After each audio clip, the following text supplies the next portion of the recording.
The railways are the arteries of industrial Britain's trade. Day and night they work, feeding her factories, feeding her people.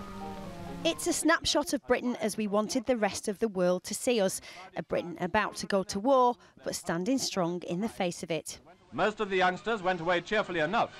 For them, fortunately, the whole procedure seemed to hold no terrors and was even regarded as a holiday. If you could bottle the essence of a stiff upper lip, these films would be it. From the clipped accent of the narrator, The scene of events shifts from London to the countryside, to the singing soldiers who look delighted to be called up. The idea was that we were being shown to be keeping calm and carrying on. We were all going to be fine as long as we have a cup of tea, play a quick game of cricket.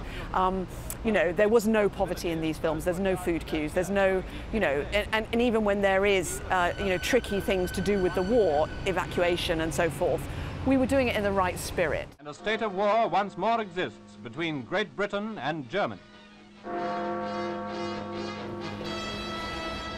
More than 7 decades on, Big Ben is still marking the time, but the war is long over.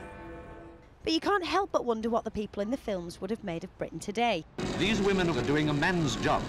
With efficiency and skill, they are welding metal containers for the services in all parts of the world. And while we have to accept that some of this propaganda is, if not a fabrication, then certainly an exaggeration, there's still a lot to admire about this vision of our nation, whether it's the description of the musical miners from Wales, Great-hearted workers, fighters and singers.